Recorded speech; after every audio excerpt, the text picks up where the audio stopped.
Dzień dobry, witam Was serdecznie na Overdrive Fan Studio. Słuchajcie, dzisiejszy materiał będzie dotyczył modyfikacji gitary basowej, którą kupiłem. Będę w niej wymieniał struny, przystawki oraz część jeszcze innych części. Piękny język jest, nie? Prawda? Także zapraszam Was, zobaczymy jak te poszczególne elementy wpływają na brzmienie gitary. Zostańcie ze mną tuż za czołóweczką, a zanim oczywiście zaczniemy, to będzie mi bardzo miło jak klikniecie guziczek subskrybuj, wtedy będziecie poinformowani o wszelkich nowościach. Gotowi? 15 sekund i jedziemy.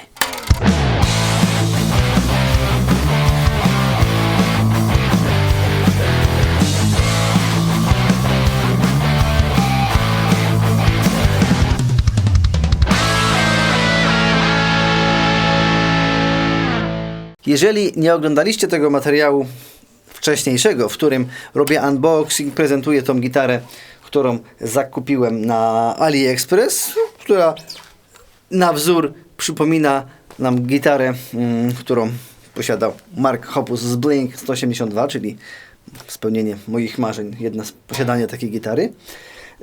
W ostatnim odcinku mówiłem Wam o tym, że zamierzam troszeczkę ją upgrade'ować, ponieważ baza moim zdaniem jest bardzo fajna i chcę tutaj parę rzeczy powymieniać dla własnego komfortu, dla uzyskania może lepszego brzmienia. Więc słuchajcie, na sam początek to, co oczywiście wypadałoby wymienić, to są struny. Wiadomo, wszelkie te tanie gitary mają jakieś fabryczne, no-name'owe struny. Ja postanowiłem wymienić struny w tym basiku na eliksiry. Tutaj przyznam się, że nie pamiętam dokładnie na jakie, bo ja je kupiłem, nie wiem, z rok temu. Miałem je w jakimś basie przez krótki okres, potem je zdjąłem, bas sprzedałem, więc nie pamiętam dokładnie, co to było, chyba że w historii zakupów gdzieś tam może się doczytam, to Wam powiem. Więc teraz zapraszam Was na przebiteczki, jak brzmi ta gitara z fabrycznymi strunami, a jak brzmi z eliksirami. A tuż po przerwie do Was wrócę.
Dobra, i co? Słyszeli Państwo różnicę między tym tanimi strunami, a porządnymi strunami eliksira? Dajcie znać w komentarzach, co uważacie. Drugim tematem, który tutaj wypada, słuchajcie, wymienić, no to jest oczywiście przystaweczka. Przystawka, która tutaj była przystawką chińską, taką typową. Ja wymieniłem ją na oryginalnego Seymour Duncana, czyli tą przystawkę, którą w oryginale posiadał również Mark Hoppus. Wcześniej natomiast, skorzystając z tych próbek ze strunami Elixir, mam nagrane przykłady. Teraz postaram się na tych przystaweczkach zagrać to samo, a że korzystam nie ze wzmaka, tylko z wejścia liniowego i z symulatora, to ustawienia są dokładnie takie same wszędzie, więc dosłownie posłuchamy, jak zmiana przystawek, jaki ma wpływ na brzmienie tej gitary.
No i co? Słyszeliście różnicę? Ja powiem wam szczerze, że dopiero odsłucham różnicę, jak będę montował ten film, ponieważ tamte próbki nagrywałem tydzień temu niż te, więc nie mam takiego bezpośredniego przełożenia. Słuchajcie, postanowiłem jednak zmontować te próbki w trakcie tworzenia całego filmu, więc dosłownie przed chwilą skończyłem je słuchać. No i jest różnica w brzmieniu.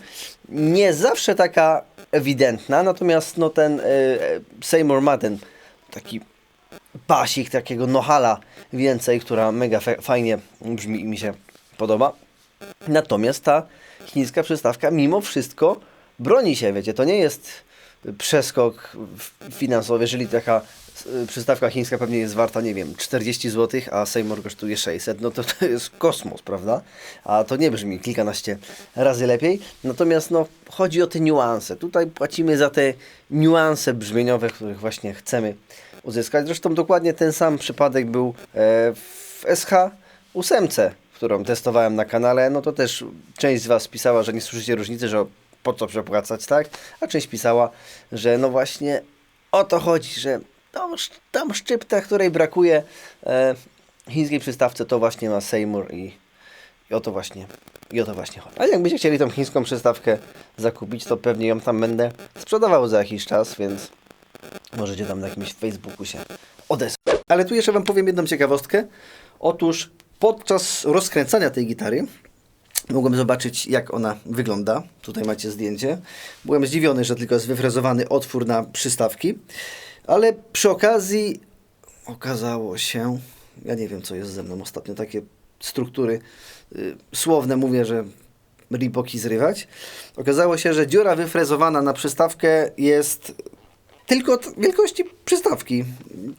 Nie ma żadnych takich wielkich basenów, więc to jest jeden temat.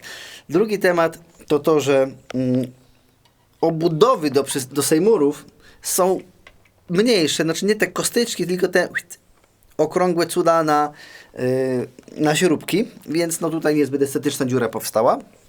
No i jeszcze śmieszną beką było to, że okazało się, że mostek jest krzywo przykręcony, na co ja nie zwróciłem uwagi. Co prawda dziwiłem się, że tutaj mi się tak struna dziwnie zakręca. O, w tym miejscu, tu Wam pokażę. Widzicie? Struna tak dość dziwnie idzie, cofa się i dopiero wraca. No ale krzywo przykręcili ten mostek. To też mnie gdzieś tam powoli motywuje, czy czasami nie zmienić tego mostka na inny, skoro i tak jest krzywo przykręcony, ale oryginalny mostek Fendera kosztuje 3,5 stówy. Więc tak trochę średnio. Szukam jakiejś alternatywy, więc na pewno w dalszej części materiału, który nagrywam na raty, Wam o wszystkim powiem. Przy okazji wymieniłem gałeczkę. No tam za kilkanaście złotych kupiłem gałeczkę, która bardziej przypomina tą, którą miał Mark u siebie w basie.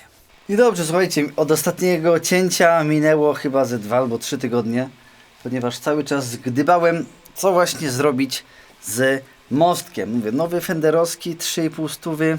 Kurde, trochę to jednak boli. Dlatego też nie wiedziałem do końca, co zrobić. I tak naprawdę kandydatów na ten mostek mam kilka. To jest pierwszy z nich. Słuchajcie, mostek Wilkinsona. On nie kosztował dużo, natomiast ma mosiężne siodełka. Wygląda fajnie. Ma jeden minus.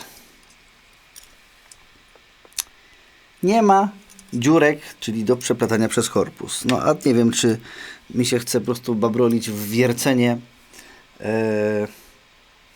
dziur tutaj. Jakieś jeszcze to może wiadomo potem być problem. Jakieś utlenianie i tak dalej. Więc odkładam go na bok. Drugi zamówiłem taki fajny mostek. Może nawet nie pamiętam, jak on się nazywa. O, tu mam ściągę. Kun Yun się nazywa. Taki troszeczkę jakby chińczykowaty, ale mimo wszystko lepsiejszy. Trochę podobny do tych mostków, które też tam Fender u siebie stosuje. Może Wam jakąś fotę rzucę. Tutaj mamy struny przeplatane przez korpus. Natomiast jak go wstępnie dopasowywałem, to bardzo możliwe, że mi się to nie pokryje z tymi dziurami, które już są wryte tutaj w korpusie. Więc mimo, że wyglądałby absolutnie czadersko, to chyba odpada.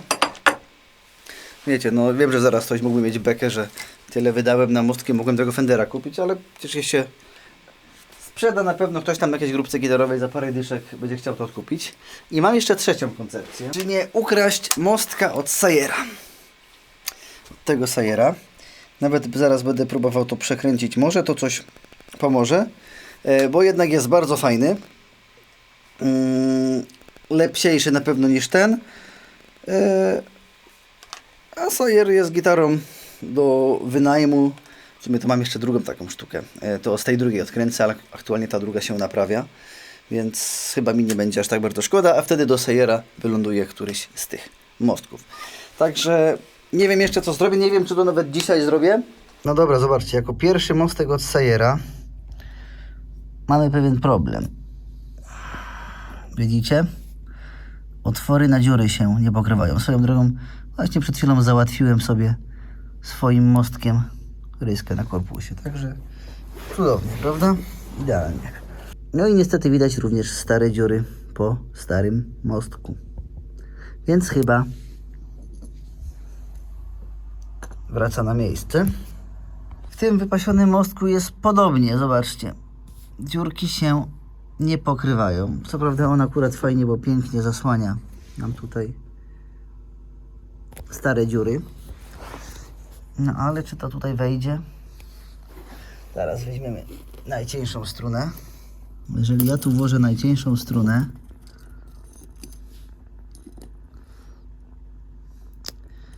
no to właściwie jesteśmy na styk. Może ciutkę przesunę. Muszę przemyśleć, czy to będzie dobre rozwiązanie. No natomiast Wilkinsonic, patrzcie, baja bongo. Nawet dziurki pasują. Co prawda i tak niestety trzeba będzie te dziurki przesunąć. O, gdzieś coś takiego. Więc i tak nam się robi małe zamieszanie, po to, żeby go wyrównać tutaj w poziomie. No muszę to przemyśleć, naprawdę muszę to poważnie przemyśleć. Niestety ten przyjaciel odpada. Już wam mówię czemu.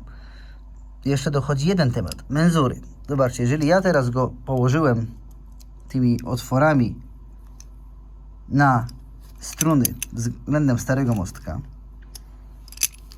to zobaczcie, a stary mostek ma ustawione dobrze siodełka. To zobaczcie, jak mam tutaj siodełka ustawione. Tego jeszcze dojadę. Właściwie na styk. Ale tego siodełka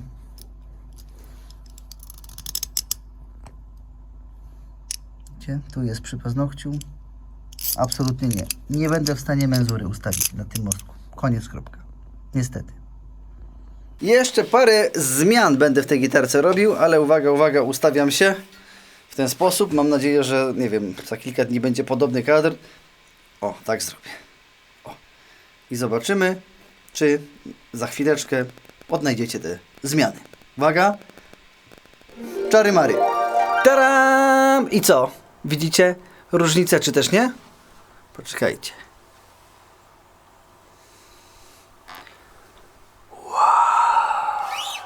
A i co tutaj się, słuchajcie, zadziało? Już wam, słuchajcie, o wszystkim opowiadam. Po pierwsze, temat mostka. Temat mostka, zgodnie z tym, co przed chwilą oglądaliście, no niestety wygrał Wilkinson, ponieważ po pierwsze nie trzeba było wiercić dziur, po drugie idealnie przykrywa tutaj ewentualnie tą też starą dziurkę, która była w tym miejscu tutaj. Natomiast w trakcie rozkręcania rzeczywiście okazało się, że Chińczyki wkręcili te tuleje do przekładania strun za blisko. Znaczy powinny być dalej zrobione, przez co właśnie te struny się tak zawijały i właściwie nie było opcji, aby inny mostek tutaj przełożyć, ponieważ no, wychodziłyby te struny czy za blisko, za daleko, o.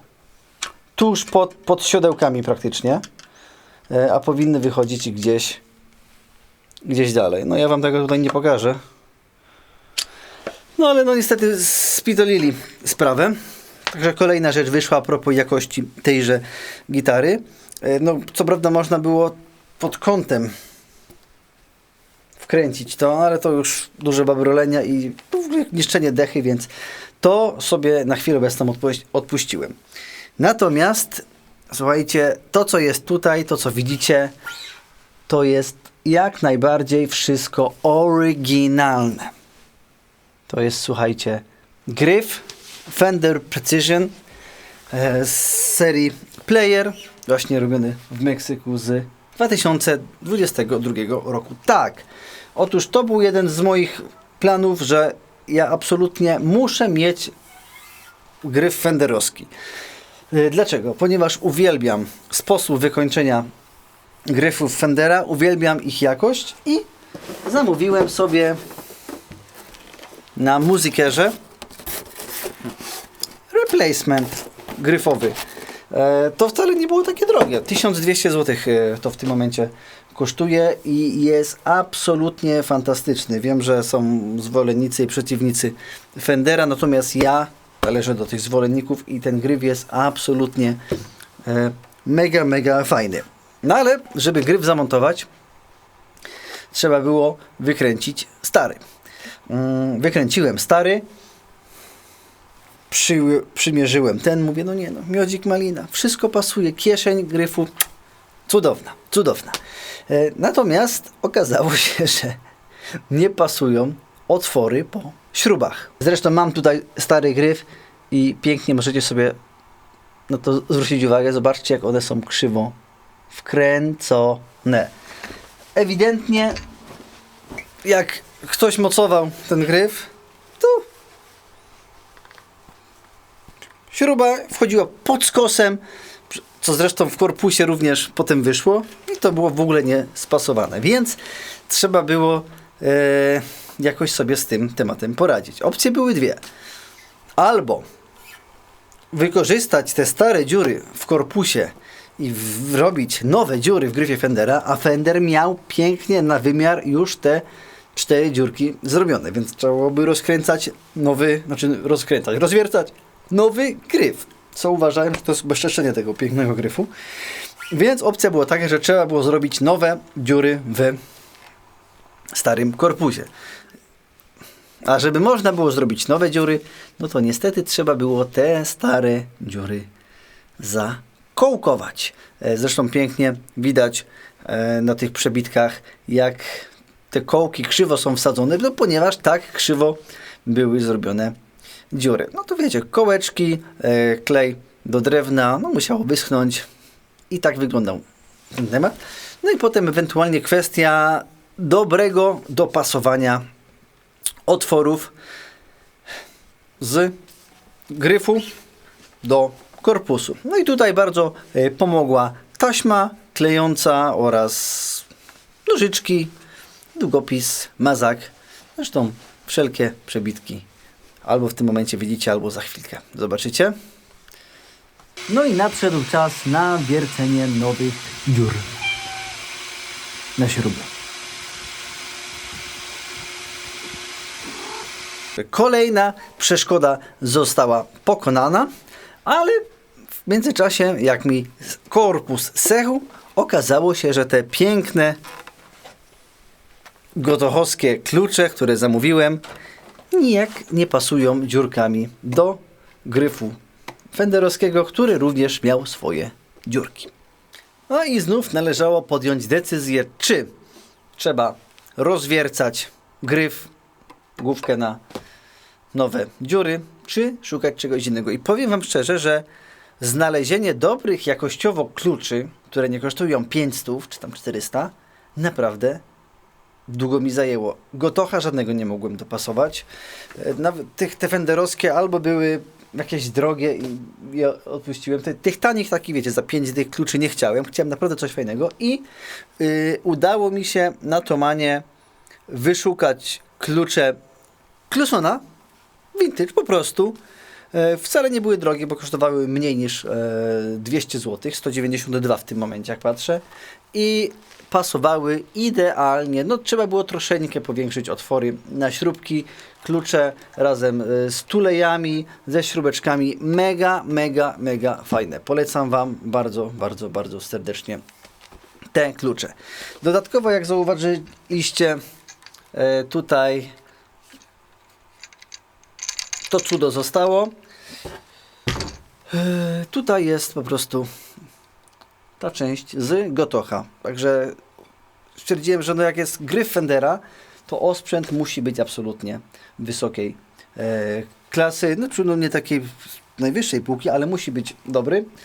Tu przy okazji Wam też powiem a propos siodełka, że właściwie było gołe. Miało bardzo małe wcięcia, więc to też zostało wszystko pięknie poprawione oraz dopracowane. No a z drugiej strony jeszcze dodatkowo jest plakieteczka z logiem F Fendera. No ja wiem, że zaraz ktoś się tutaj odezwie. Zmienię sobie kadr troszeczkę. Że to jest profanacja. No po co chińską gitarę przerabiać na Fendera? I powiem Wam szczerze, że nie licząc tych baboli, które są tutaj z mostkiem oraz tutaj z mocowaniem gryfu, przynajmniej ten naprawiłem, ten może w przyszłości też naprawię, to dzięki właśnie tej części, z którą mamy jednak najczęściej kontakt oraz przystawką, naprawdę nie czuć tej taniości tej gitary. Czuć, bierzesz do ręki, czujesz, że to jest Fender, no bo sami wiecie, że to jest ten element, który najbardziej czujemy w dłoni, a brzmieniowo no to jednak najwięcej roboty robi właśnie przystawka, ale mimo wszystko tutaj się wszystko też to udało ładnie spasować. Gryf pięknie przylega do korpusu. Tam jeszcze troszeczkę było babrolenia, trochę tam farby trzeba było zeskrobać, bo to też tak nie było pięknie wykonane. Natomiast broni się to, ta decha mimo wszystko chińska, nie wiem z czego ona jest, z lipy pewnie, ale całkiem fajnie rezonuje z tym gryfem.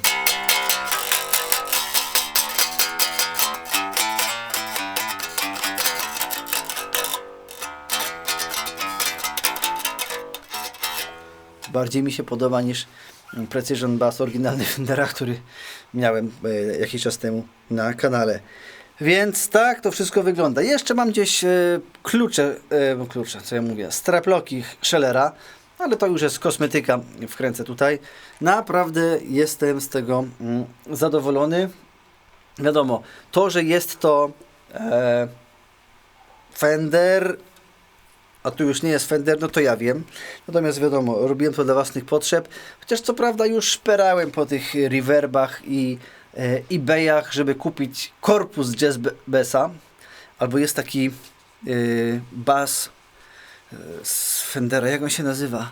Znalazłem na eBayu korpus od bassa Gold Foil Jazz Bass, który właśnie nie ma tutaj przystaweczki, ponieważ ma tutaj jedną taką podłużną i mówię, kurde, może już to kupię i będę miał prawdziwego Fendera. Co prawda ten korpus już nie pamiętam ile kosztował, ale chyba ze 300 czy ileś dolarów plus przesyłka ze Stanów plus VAT plus cło, no to by się robiło dodatkowo z 1500 jak nie 2000 zł.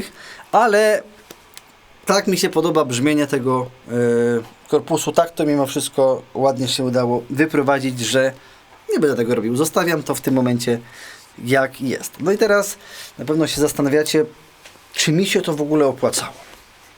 No z punktu widzenia tego materialnego pewnie nie. Ale z punktu doświadczenia, zabawy, wiecie, dłubania, fanu, kombinowania, no naprawdę, naprawdę jestem mega, mega zadowolony z tego projektu. Tak naprawdę, jak sobie zliczyłem wszystko, sam basik 1300 z tymi watami. Seymoura kupiłem dość niedrogo, bo używka była na OLX-ie za chyba 4,5 stówy. Mostek tam kosztował ze 40 zł. Gałeczka pewnie ze 2 dychy, już nie pamiętam. Klucze 2 stówki, to też tam paręnaście złotych. Łącznie wyszło mnie to jakieś 3200-3300 zł. Struny Eliksira miałem, więc ich sobie nie doliczam. Sporo, bo za tyle właściwie można kupić Precision Bassa, natomiast ja chciałem takiego Precision Bassa.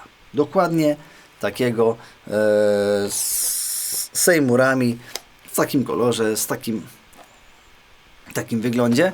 A no i w sumie jeszcze mam taką pozostałość, to mimo tych krzywo wierconych śrubek, które można ewentualnie zakołkować, tak jak ja tam zrobiłem, to jest naprawdę całkiem spoko gryf do precka, więc jakby ktoś chciał mieć z pięknym palisandrem fajny gryf do jakichś modów, do stworzenia czegoś, że jeszcze go sprzedam na OLX-ie, to parę stówek się zwróci. No i jakby ktoś chciał kupić klucze, no to ja dałem 2,5 stówy, za 2 stówy oddam, także zapraszam serdecznie do kontaktu. No tak, nie, to będę musiał coś z nimi zrobić. No tu jest sobie kasa uwalona, no ale myślę, że jak to już upłynnie, to całkiem przyjemnie się zrobi.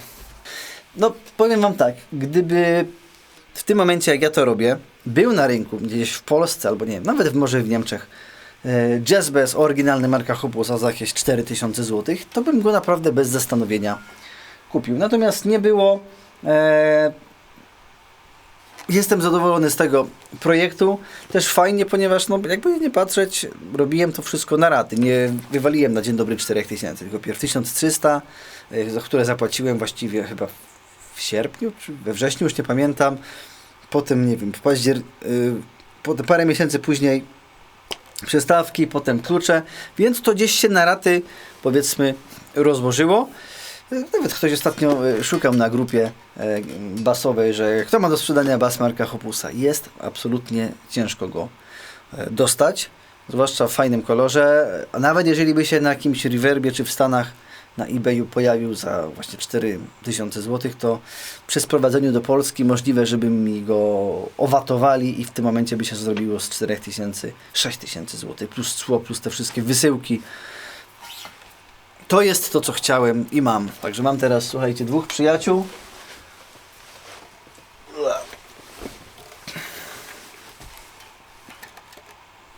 Niebieskiego Toma DeLonga oryginalnego oraz troszeczkę przerobionego precka.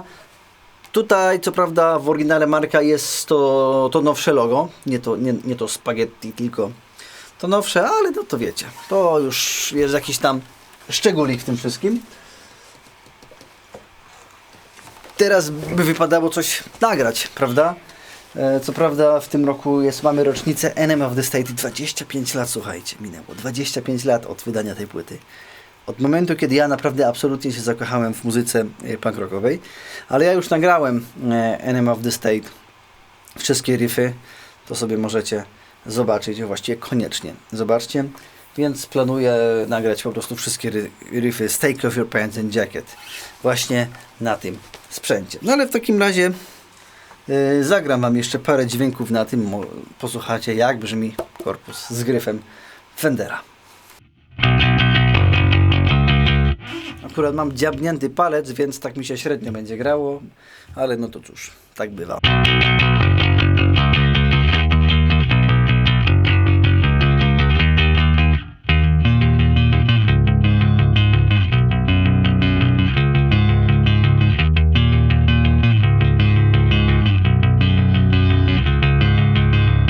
Ja już nie pamiętam, co tutaj nacudowałem w tym materiale. Może wam z ciekawości nagram kilka próbek, czy jest różnica w brzmieniu gitary, na tych samych parametrach, na tej samej przystawce, tylko z innym gryfem. Tam chyba jakieś takie nagrania są, więc możliwe, że coś posklejam z tych starych i z tych nowych.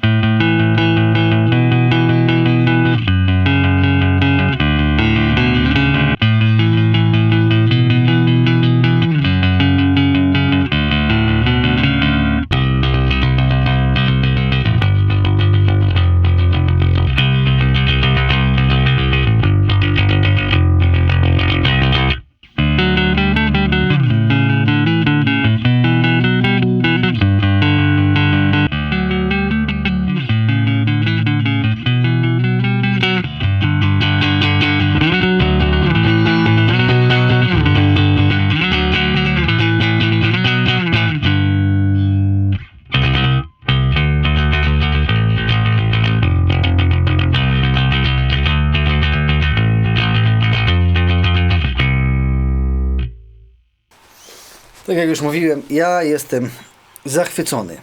To jest taki prezent, jakiego chciałem mieć. I tyle w tym temacie. Słuchajcie, ja Wam bardzo dziękuję za obejrzenie tego materiału. Mam nadzieję, że coś może komuś pomogłem, jakieś przemyślenia własne. Ogólnie, wiecie, jesteśmy dziećmi, bawmy się, szukajmy, kombinujmy. Ja jestem przeszczęśliwy, to już chyba 10. raz powtarzam i także Wy jak też macie jakieś swoje marzenia, kombinujcie, sprawdzajcie. Na pewno podejmiecie niejedną złą decyzję. Stąd też ten materiał, który może pomoże Wam coś tam zmienić w trakcie. Na pewno się wyda też jakąś kasę. Swoją drogą bardzo fajnie, że części chociażby Fendera, jak ten gryf, są spokojnie dostępne na rynku. Właściwie można sobie mu zbudować. Tutaj też nie ukrywam, mega się cieszę, że ta kieszeń była dobrze spasowana, bo tutaj nie trzeba było za dużo pracy wkładać. Bardzo też myślę, że powinienem podziękować koledze mojemu Darkowi, który pomógł mi i też doradzał właśnie w tych tematach mocowania tego. Przyznam się, że ja w 100% wszystkiego sam nie zrobiłem, mimo że bardzo chciałem, ale w pewnym momencie tak wolałem się odsunąć i dać komuś, kto ma większe do tego doświadczenie. To by było na tyle. Słuchajcie, dzięki Wam za obejrzenie. Dziękuję serdecznie patronom kanału. A ten basik jako moje trofeum będzie sobie wisiał gdzieś tam.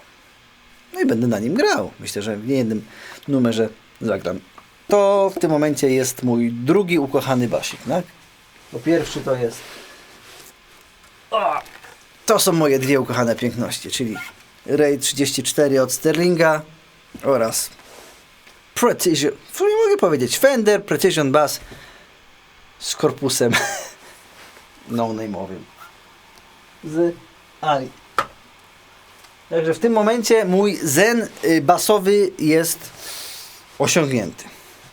Jeśli chodzi o basy, to niczego w tym momencie na chwilę obecną, czyli na 1 kwietnia 2024 nie potrzebuję.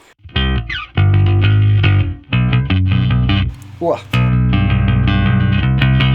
A ten nowy bas marka, ten Jaguar z krótszą skalą, bo tam jest bodajże nie 34, a 32 cala. Póki co mnie nie kręci, więc na spokojnie. Może jeszcze kiedyś bas typu Dan Electro, taki jak miał Fat Mike. Jak gdzieś się pojawi na rynku w Polsce, to może coś takiego sobie dla miecia zakupię. Ciekawe, ile ten materiał będzie miał. Pewnie z 30 minut albo 40. No nic. Kończę, idę sobie robić jakąś kolacyjkę. I późno już jest, 7:30. Dobra. Na razie, papki, ciapki, coś tam Wam jeszcze zagrać. Piszcie, czy chcecie jakieś blinkowe nagrania. Czy lubicie w ogóle blinka. A swoją drogą, słuchałem ostatniego koncertu, jak tam chłopaki grali. Tom śpiewa jeszcze gorzej niż wcześniej. No to jest jeden z tych tematów, dlaczego mój entuzjazm gdzieś tam opadł i powiedzmy kocham te stare piosenki, a tych nowych nie, bo ta droga nie do końca mi odpowiadała. Po drugie, no w studiu wszystko można ukręcić, ale na żywca tam większość roboty robi Travis, który po prostu trzyma wszystko i gra absolutnie perfekcyjnie i z ogromnym kunsztem. Mark robi swoją robotę poprawnie, ale moim zdaniem najsłabszym ogniwem jest Tom i jego wokal na żywo i... Dobra, koniec. Chcecie takie pogadanki o moich przemyśleniach muzycznych, to też dajcie znać. Mogę się z Wami rozstać dzisiaj.